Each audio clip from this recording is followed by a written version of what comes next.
Short Answers to Common Objections Against Religion by Father Louis de Segur. 18th Objection. All religions are good. Answer. All religions are good in this sense that it is better to have some, of whatever kind it may be, than to have none at all, but not in the sense that it is quite unimportant whether you profess one or another.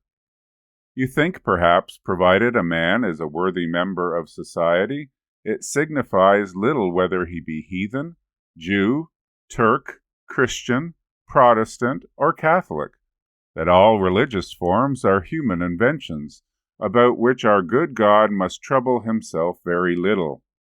But tell me, whence have you obtained this notion? And who has revealed to you that all the forms of worship one sees in the world are equally pleasing to the Lord? Because there are some false religions, does it follow that there is none which is true? If one is surrounded by deceivers, is it no longer possible to discern a real friend? You have then discovered that God receives with the same love the Christian who adores Jesus Christ and the Jew who only sees in him a vile impostor. That it is good and lawful in heathen countries to adore in the place of the one supreme God Jupiter, Mars, Venus, to render divine honors to the sacred crocodiles and to the ox Apis in Egypt, to sacrifice among the Phoenicians one's children to the god Moloch, in Gaul or Mexico to immolate hundreds of human victims to the hideous idols there venerated, elsewhere to prostrate oneself before a trunk of a tree, before stones, plants, the remains of animals, masses of decay, to repeat from the bottom of the heart at Constantinople, God is God and Mohammed is his prophet. At Rome, in Paris, to abhor all these false gods, to despise the same Mohammed as an impostor? It is quite impossible that you believe all this sincerely. That is what you say, however. All religions are good. Why not rather have the merit of frankness, and own that you do not wish the trouble of seeking for truth, that it is of little consequence to you, and that you look upon it as useless? The search after religious truth useless? Rash man! Suppose in direct contradiction to your affirmation, which is supported by nothing, that God has imposed on man an order of determinate homage. Suppose that among all religions one only, is the religion, religious and absolute truth, like all other truth, rejecting all mixture, excluding all which is not itself. To what are you then exposing yourself? Do you think that your indifference will excuse you before the tribunal of the sovereign judge? And can you, without perfect madness, brave such a terrible prospect? Just see the misery of man without a divine religion. See him with only the pale rays of his reason, abandoned to doubt, often even to the most inevitable, the most perilous ignorance with regard to the fundamental questions of his destinies, his duties, his happiness. From whence do I come? Who am I? Whither am I going? What is my last end? How am I to attain it? What is there beyond this life? What is God? What does he desire of me, etc., etc.? Now, what answer can reason, left to its unaided strength, give to these important problems? It stammers, it remains mute. It can offer only probable, possible solutions, 1,000 times insufficient to enable us to surmount the violence of our passions, to sustain us in the rugged path of duty. And you would be willing to think that the God of all wisdom, of all goodness, of all light has thus abandoned his reasonable creature, man, the greatest work of his hands? No, no. He has caused to shine before his eyes a heavenly light which, corresponding to the imperious wants of his being, reveals to him with a divine evidence the nature and the justice and the goodness and the designs of that God who is his first principle and his last end, a light which shows to him the road of good and the road of evil, both lying open before him, the one leading to eternal joys, the other to eternal punishments. A light which, amidst the false gleamings wherewith human corruption has surrounded it, is distinguished by the sole splendor of its truth. A light which illumines, quickens, perfects all which it penetrates. And this light is the Christian revelation, Christianity, the only religion which has proofs, the only one which enlightens the reason, which sanctifies the heart, and, referring all our moral perfection to the knowledge and love of God, is worthy of God and of ourselves. What human tongue can enumerate all the titles that Christianity has to our belief? Behold it at the outset. Ascend to the very cradle of the world by the prophecies which announce it, by the faith, the hope, and the love of the holy patriarchs, and by the ceremonies of the Mosaic and primitive worship which foreshadow it. It has ever been, in fact, one sole and identical religion, though it has been developed in 3 successive phases.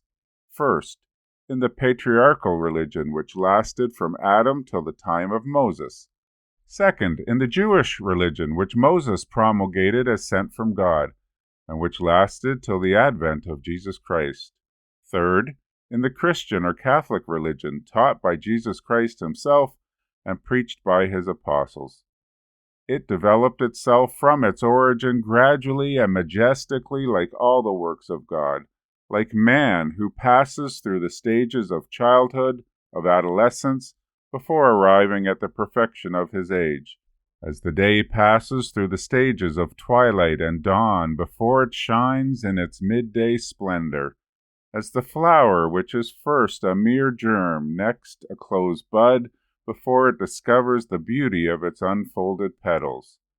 And thus Christianity, and it alone, embraces humanity at large. It rules all things, the present time and the ages past and present.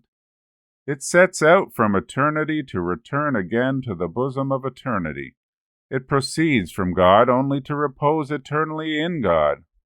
All in it is worthy of its author.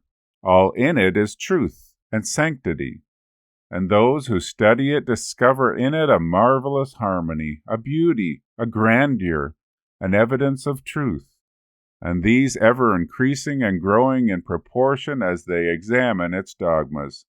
It touches and purifies the heart, at the same time that it enlightens the mind. It fills the whole man.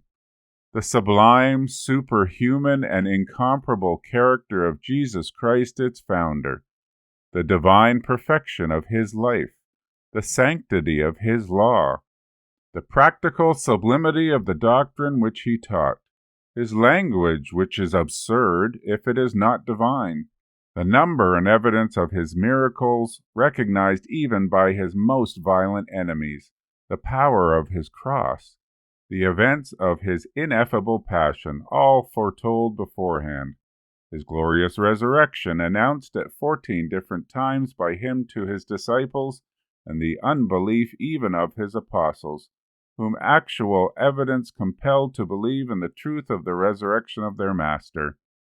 His ascension into heaven in the sight of more than 500 witnesses, the supernatural development of his church, in spite of so many natural impossibilities, both physical and moral.